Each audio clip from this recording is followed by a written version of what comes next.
No one believed it at first, that two wolves would come to a man's door, not with teeth or fury, but with pleading eyes and shaking limbs. In the heart of a Colorado blizzard, they stood together barely alive, and inside that cabin was a man who had stopped believing in anything. Not hope, not healing, not miracles. But when he opened that door, he didn't just let in the cold. He let in a reason to believe again. Because sometimes the wild doesn't come to harm you. It comes to heal you. Before we begin, tell us where you are watching from, and if this story touches your heart, please subscribe for more. Fairplay, Colorado lay buried beneath a heavy blanket of snow that December night. The wind moved like a whispering ghost through the evergreens, lashing at windows and howling across open fields. The temperature had plummeted to 17 below. In the heart of this frozen wilderness, a cabin stood alone, its chimney gently breathing smoke into the black sky. Inside, Amos Redfern warmed his hands by the fire, a mug of black coffee resting on a nearby log slab table. The cabin smelled faintly of pine and old paper. A typewriter sat in the corner, beside a crate of yellowing notebooks, and a stack of developed photos leaned against the wall faces of people long gone, wars long over. Amos was in his early 50s, with snow-gray hair and sharp cheekbones carved by wind and time. He wore a patched flannel shirt and threadbare jeans tucked into hiking boots. His eyes, once the sharp lens through which he captured war zones, now held the quiet of someone who had seen too much. He hadn't spoken to another person in nearly 4 months. He didn't need to. Each morning he ground coffee beans by hand. Each night he typed a few lines into his journal, not for anyone else to read, but to remind himself he was still alive. After losing his wife Elise to a climbing accident 5 years ago, Amos abandoned Denver and all that came with it, his Pulitzer Prize, his reputation, his friends. Silence, he thought, might save him. It was that silence that shattered around 9 p.m. At first he thought the scratching sound was just the wind brushing a pine branch against the siding. But then came a second sound, faint, almost imperceptible. A whine. Low. Desperate. He stood still, holding his breath. The sound came again. Amos set down his mug, grabbed the flashlight from the wall, and approached the frosted window. A vague shape moved just beyond the porch light. No two shapes. He wiped the condensation with his sleeve. 2 wolves stood at the threshold of his cabin, gaunt and snow-dusted their heads, low tails down their eyes, catching the light like small lanterns. One was noticeably larger than the other, a muscular creature with a scar running along its snout. The smaller wolf, its fur more mottled, limped slightly, favoring its right hind leg. Neither growled, neither bared teeth. They looked at him not as predators, but as something else entirely. Amos stepped back from the window, his mind racing. Wolves weren't house cats. They weren't supposed to do this. He had lived in Fairplay long enough to know they rarely approached humans, unless starving or sick. And yet these two weren't foaming or frantic. They looked beaten, not by him but by the cold. He cracked open the door slowly, just enough for a rush of wind to slap his face and swirl snow around his boots. The larger wolf lifted its head. Its eyes glowed amber in the darkness. The smaller wolf whimpered again, barely staying upright. Instinct screamed at Amos to shut the door. Compassion rooted his feet to the ground. "You're not supposed to be here," he whispered. The larger wolf took one cautious step forward, paws crunching in the snow. Then it stopped. That was all it took. Amos opened the door wider. They didn't charge. They didn't hesitate. They stepped across the threshold like ghosts, returning to a place they once knew.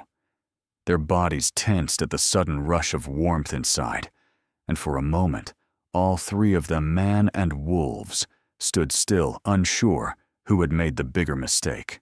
Amos moved slowly, guiding them closer to the fireplace with a nudge of his hand. He tossed another log onto the flames. The crackle of dry wood filled the silence, casting shadows along the cabin's log walls. The wolves sniffed cautiously at the room. The smaller one limped toward the corner and collapsed with a soft grunt. The larger one sat protectively beside it, eyes never leaving Amos. "I'm not going to hurt you," Amos murmured. He backed away to the kitchen shelf, opened the cooler, and pulled out a package of venison he'd been saving. It had been meant for stew, but he figured survival didn't care much for meal plans. He placed the meat on a plate and set it down a few feet from the wolves. The larger one eyed it, then looked back at Amos. He took a step back. Only then did the wolf approach. They ate like animals who had nearly forgotten how.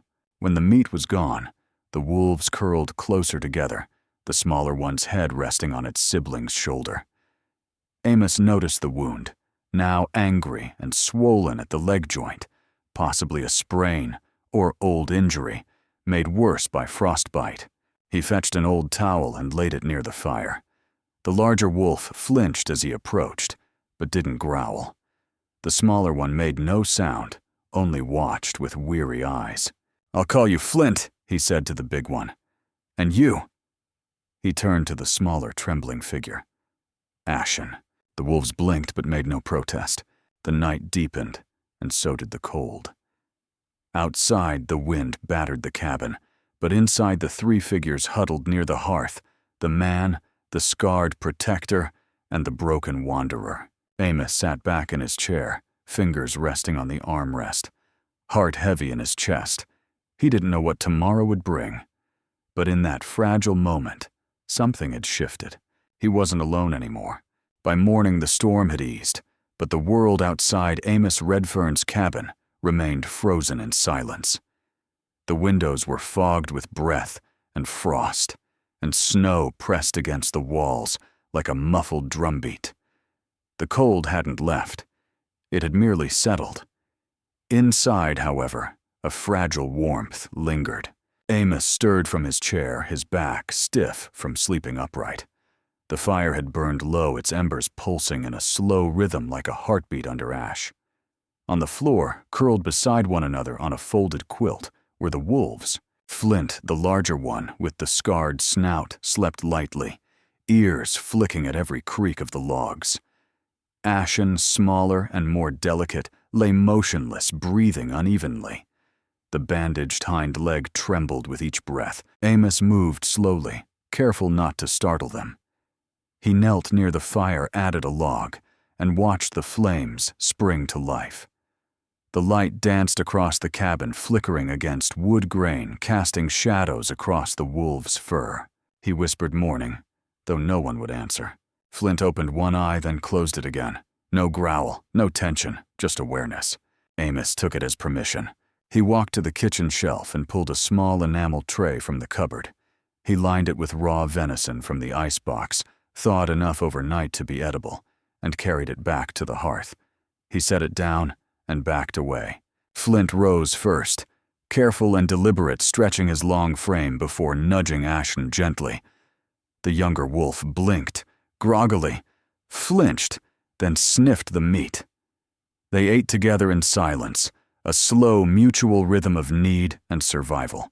Amos watched them, then turned toward the typewriter. He rolled in a blank sheet and typed, January 3rd. 7th, 12 a.m. Flint nudged Ashen awake to eat. No signs of aggression. Hunger is present, but not frantic. Trust. Perhaps beginning. He paused, then wrote something more personal. Ashen's eyes. Like someone who's seen the same war I have. Afterward, he retrieved a dusty camera box from beneath the cot. Inside, wrapped in a scarf that once belonged to Elise, was a 35mm film camera. His hands instinctively moved over its body. It felt heavier than he remembered. He loaded the film, adjusted the focus, and took 3 photos, one of the wolves near the fire, another as Flint looked up with his amber gaze, and a final close frame of Ashen's bandaged leg. Photography had once been how Amos made sense of the world. Now, it was how he might understand these creatures, who without words had entrusted him with their lives. Later that morning, he retrieved his Boy Scout first aid manual. Dog-eared and sun-faded, the pages held the kind of knowledge that had once seemed unnecessary. Now it felt essential. Ashen's leg was warm to the touch, the swelling no better. Infection, maybe, or a fracture. Amos gathered his supplies: iodine, clean rags, gauze, and a splint made from a whittled table leg. He approached slowly, murmuring low reassurances. Flint growled softly as Amos knelt, a sound that wasn't angry, just cautious. Amos nodded. "I know, boy, I'd growl too." He kept his movements measured. When he gently touched Ashen's leg, the young wolf whimpered, but didn't pull away. He cleaned the wound, dried it, and rewrapped it with clean gauze. He whispered, "Almost done." Then he applied the splint, tying it with strips of flannel. The process took nearly 15 minutes. Flint stood the entire time looming, but never interfered. When it was done, Amos exhaled and sat back, wiping sweat from his brow despite the cold. "You're braver than most people I've known," he said to Ashen, who now lay breathing heavily, the pain likely dulled by exhaustion. He stood and walked outside to fetch more firewood. The air bit at his cheeks, and the snow crunched beneath his boots. The surrounding forest was quiet, too quiet. Inside again, he noticed something new. Flint was lying down next to Ashen, but his ears remained alert, eyes tracking Amos's every step. Not suspicious, protective. Amos returned to the typewriter. 10:43 a.m. Ashen allowed treatment. Flint stayed close, never interfered. Trust appears mutual. Wolves tolerate my presence. Survival instinct or something more. That evening, after refueling the fire and preparing a second meal, Amos sat with the camera once more. He took several more shots, careful not to use flash. Then he settled into his chair, wrapping himself in a thick wool blanket. Outside, wind swept down from the mountains, rustling the eaves. Ashen stirred in her sleep, letting out a faint whimper. Then Flint did something that startled Amos. He whimpered too. Low, drawn out, as if echoing a memory. A sound Amos had heard before, not from animals but from soldiers. In dreams. It chilled him more than the wind ever could. He looked at Flint's face, and for just a second, it wasn't a wolf looking back. It was someone who had carried a burden for too long. By dawn, the wind had died down, but the sky above Fairplay remained the color of old pewter. The forest stood hushed, as if listening for a warning that had yet to come. Amos Redfern stepped onto the porch with a mug of weak coffee in hand. The wolves had eaten and curled back into their corner, and the cabin for the moment felt still. Too still. Then Flint's ears twitched. A low rumble began in his chest. Not fear, not panic, but awareness. Amos followed the wolf's gaze past the clearing and into the pines. Footprints, not paw prints. Human. Amos narrowed his eyes. No one should have been out here. Not in this weather. Not without a reason. He slipped back inside, grabbed his coat, pulled on his boots, and took the binoculars off the hook by the window. He stepped outside again, breath fogging the air, and scanned the tree line. Movement. To the north. At first it was just a shadow, but then it resolved into a figure half crouched behind a cluster of bare aspens. Whoever it was, they were watching the cabin. He called out, voice steady. "You looking for something?" The figure froze, then slowly stood up and stepped into view. It was a woman. She wore a heavy parka green with faded patches and carried a messenger bag strapped across her chest. A scarf covered the lower half of her face, but when she pulled it down, her voice was clear and low. "I'm not here to harm you or your wolves," she said. Amos didn't relax. "You've been tracking them."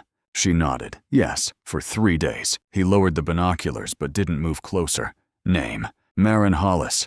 I'm a field biologist with Summit Ridge Wildlife Rehabilitation. I've been following a pack that lost contact during the storm. 2 juveniles. I believe they're yours." Amos studied her. Marin looked to be in her late 30s, sharp-eyed and sun-creased with dark, frizzy hair stuffed under a wool beanie. Her posture was firm, but not threatening like someone used to explaining herself in uncomfortable places. He gestured to the porch. "Talk inside. Too cold out here." She hesitated, then nodded. "Thanks." Inside, Flint rose as soon as the door opened. His body was tense, but he didn't growl. Ashen stirred, blinking against the light. Maren stopped halfway. In letting the wolves see her, she dropped her bag on the floor and knelt slowly, palms facing up. "Easy," she said softly, locking eyes with Flint. "You remember me." Flint tilted his head, ears twitching. Then, to Amos's surprise, he sat. Maren let out a breath. "I was afraid of that storm. We thought they were dead." "You've seen them before?" Amos asked. "Yes. I've been studying a 5-member pack near the ridgeline for over a year. Ashen's the smallest. Flint's her older brother. He's protective, maybe even overbearing sometimes. But he's the reason she's still alive." Amos looked toward them. "They came to my door like ghosts." Maren's eyes softened. "They've been through worse than cold. She's been limping for months. Our last drone scan showed her dragging that back leg before we lost them. Likely a trap injury or territorial fight." She took out a tablet from her bag and showed Amos several high-resolution images. Flint at the edge of a clearing. Ashen curled beneath a spruce.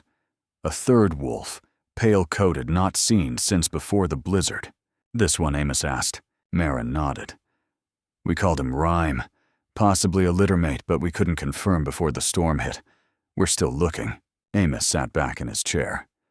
"So what now?" "You take them." Maren looked at him carefully. "Eventually. But not today. They're too weak, and they trust you." "That's rare." Amos leaned back, processing. Flint lay down again, still watching. Ashen licked at her bandaged leg. "You live nearby?" he asked. "My truck's parked about 5 miles down the pass," she replied. "Converted rig. Solar radio, a tiny bunk. I stay mobile. Keeps me close to the field." She walked slowly around the edge of the room, careful not to intrude on the wolves' space. She knelt beside Ash and examined the leg without touching. "You did a good job," she said. "Crude, but clean. That bandage probably bought her another week." Amos said nothing. "I used to teach biology at UC Boulder," she added.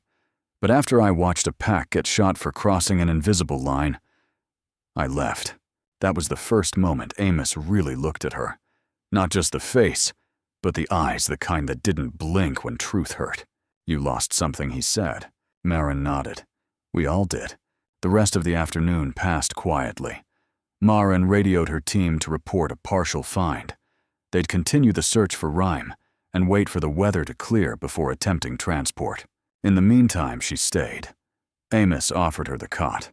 She refused and instead unrolled a sleeping mat near the fire. That evening, the three of them, man biologist and wolf guardian, ate stew together. Maren took notes on Ashen's progress. Amos boiled more snow for water. Before turning in, she whispered something to Flint. He let out a low chuff and closed his eyes. Amos sat at his typewriter. January 4th, 10 to 22 p.m. Dr. Maren Hollis, field biologist, former professor. Knows Flint and Ashen. Trust earned. Staying for now. Wolves remember her, but they chose me first.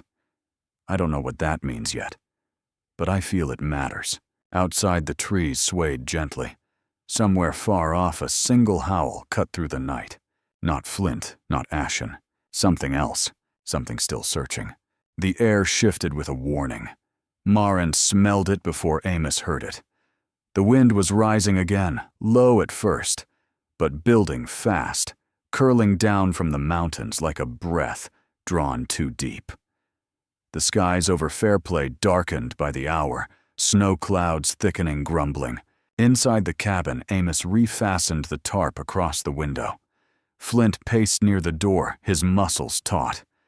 Ashen, now more stable, remained, curled beneath the quilted blanket Maren had spread for her, her bandaged leg tucked close. The tension was unmistakable. Something was coming. Maren finished wrapping a bundle of dried meat and tucked it into her weather pack. "We can't move them today," she said. "We'd risk frostbite or worse." Amos already layered in thermals, and Wool paused with a thermos in his hands. Then we wait. Maren shook her head. Not quite. We got a radio update from Summit Ridge. Someone spotted movement near the old ranger outpost. A lone wolf limping. Could be Rhyme. Flint let out a low, restless growl. His ears flicked. Ashen's head lifted too, eyes cloudy with pain but alert. Amos looked toward the snowmobile out back, his old dented machine nicknamed Rusty.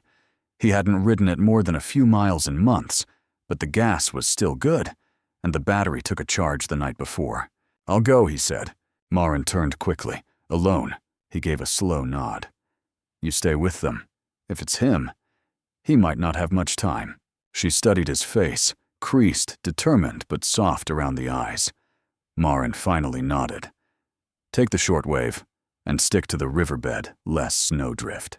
Amos packed light meat strips, gauze gloves, rope, and a collapsible sled. He clipped the radio to his coat and started Rusty with a cough and growl that matched the sky. As he pulled away, the first snowflakes fell like silent signals. The woods closed around him within minutes. Pines swayed under the weight of new snow, and the path narrowed with each gust. Amos leaned into the handlebars, steering Rusty through the deepening drifts, head ducked low. Memories crept in with the cold. Bosnia, 1995. His first field assignment. A child's face pressed against a broken church door.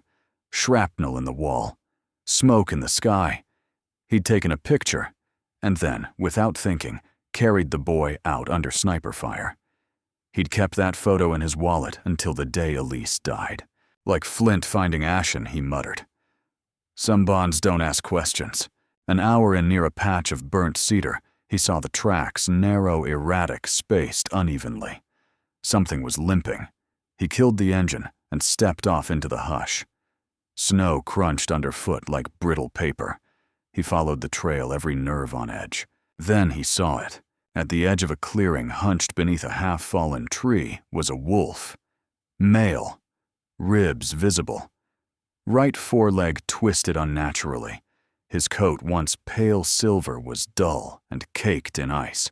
The wolf didn't run. He didn't growl. He just watched. Amos approached, slowly, hands open. "Rhyme," he whispered, not knowing how or why the name felt right. "They're waiting for you." The wolf flinched but didn't move. Amos knelt 5 feet away. Snow clung to his lashes. "I've seen eyes like yours before," he murmured. Right before the lens clicked. Some people want to survive. Some just want someone to care if they don't. He tossed a strip of meat gently. It landed in the snow. The wolf didn't touch it. Amos reached for the radio. "Maren. I found him. East of the ranger station. Hurt, but alive. Static." Then her voice. "I'm 10 minutes behind. Hold him if you can." As if hearing her name, the wolf's ears twitched. He sniffed, then staggered forward, grabbing the meat in his jaws. Amos didn't breathe. Moments later, a second engine hummed through the trees. Maren appeared wrapped in fur and determination. She dismounted and slowly approached. "Rhyme," she said, kneeling voice even and calm. "It's okay." The wolf collapsed into the snow. Together, they wrapped him in blankets and gently lifted him into the sled. He didn't resist. Back at the cabin, Flint growled the moment they neared. But as Amos and Maren carried the weak wolf through the door, the energy shifted. Flint froze. Ashen raised her head fully. Their noses lifted to catch the scent. Then came the sound, low and rising. Not a bark, not a growl, but something older, primal. A sound like wind through bone. Flint howled. Ashen followed her voice, thin but steady. And then from the bundle in their arms, the weak form of Rhyme replied with a faint, broken whine. Amos stood still, throat tight. He set Rhyme down on the makeshift bedding and backed away. What happened next unfolded with a kind of reverence. Flint stepped forward, touched noses with Rhyme, then circled him. Ashen dragged herself closer. There was no violence, no dominance, only recognition, only return. Maren knelt nearby, mist in her eyes. We thought we lost him. Amos didn't speak. He couldn't. He just watched as 3 wolves, broken, bruised, half-frozen, curled around each other like firewood stacked for warmth. The storm passed as quietly as it had come. By morning, the world around Fairplay stood renewed drifts, piled waist-high in places, tree branches bent under the weight of snow, and sunlight, painting everything in tones of gold and silver. But inside Amos Redfern's cabin, it was not the stillness that stung. It was the knowing that this would be the last morning with the wolves. Maren Hollis moved quickly, wrapping up the final report on her tablet, while checking the wolves' vitals one last time. Her face was focused, but her eyes betrayed something gentler, something like ache. She wore a gray beanie and thick wool layers under her green jacket, her hair loose now and streaked with the dust of sleepless nights. Her voice when she spoke was calm, but soft. "Transport's arriving in an hour," she said. Amos nodded, his hands deep in his coat pockets, shoulders drawn. He'd known this moment would come. Still, knowing didn't make it easier. The new arrivals came by truck, wide-tired, slow-moving through the snow, and driven by 2 figures in matching Navy uniforms. One was Dan Kovacs, a burly handler, with gentle hands, his white beard crusted with ice. The other was Nala Rivera, a young Puerto Rican vet tech with alert eyes and a surprisingly soothing voice. She carried the sedative packs and medical clipboard. Maren greeted them with practiced ease, but it was Amos who watched Flint the closest. The wolves didn't panic. They didn't whine or bare their teeth. They simply stood shoulder to shoulder, breath steaming in the morning light, as if sensing their chapter here was ending. Ashen, now stronger, limped beside Rhyme, who had regained some weight. Flint stood tall between them, still bearing the scar on his snout, like a mark of defiance. Nala crouched beside Ashen and whispered something in Spanish. The young wolf tilted her head, then allowed the handler to place a harness gently across her chest. Dan worked with Rhyme, his movements efficient, but respectful. When it came time for Flint, the wolf looked at Amos. No sound, no movement, just a long, steady gaze, as if to say, "I remember." They were loaded into climate-controlled crates, one by one, padded with straw and lined with heated panels. Nakhla checked their heart rates, hydration, and temperature. Dan secured each crate and gave Maren a nod. "We'll be gentle," he said. Maren turned to Amos. "You can visit, anytime. Once they're strong enough, we'll move them to the northern range for release. You'll be the first call." Amos looked at the crates, then at the clearing behind the cabin, where the snow was still marked by paw prints and firewood drag lines. He gave a slow, wordless nod, and just like that, the truck pulled away. Its tail lights blinked red against the white. The silence left behind was louder than any howl. The days after were hollow. Amos cleaned the cabin, folded the blankets, scrubbed out the meat trays. Every corner echoed with absence. The fire burned lower now, not for lack of fuel, but for lack of need. He wrote nothing on the typewriter, no entries, no labels. At night, he walked the edge of the woods listening. Nothing called back, and yet something in him had changed. One evening, 2 weeks later, a letter arrived, hand-delivered by a postal rider who'd seen the Summit Ridge logo on the envelope and smiled like he knew something secret. Inside were photos. In the first, Flint stood in an enclosure of snow-covered rocks, looking regal and unafraid. In the second, Ashen lay belly up beside Rhyme, their bodies half covered in powder, play fighting like pups again. A note from Maren read, "They're healing. Faster than we hoped. We think they'll be ready in 3 weeks. And we want you there. Come watch them run." Amos stared at the letter under lamplight, emotions swaying like the flame beside him. He didn't reply, he just started packing. The journey north was slow, but each mile stripped something old from his shoulders. The road climbed into country that seemed untouched by time, jagged cliffs, frozen lakes, and pine trees so tall they scraped the horizon. At Summit Ridge, the facility sat quietly against a slope of white granite. Fenced enclosures were spaced wide, mimicking the wild rather than fighting it. A ranger station hummed with light and coffee and tired laughter. Marin met him near the east gate. She smiled when she saw him, no words needed. "They're in the north meadow," she said. She handed him a set of insulated boots and motioned him through. He stepped into a world alive again. The wind brushed his shoulders like a greeting. The snow gleamed under the early evening light. And out in the distance, barely visible, 3 forms moved through the trees. Amos walked quietly to the observation bluff and leaned on the rail. Flint noticed first. The wolf stilled, then turned. A pause, a lift of the head. Then Ashen and Rhyme followed, circling closer, staying within the range but not fleeing. Not hiding. Flint stepped forward, stopped and looked. For a moment their eyes met, man and wolf. The distance meant nothing.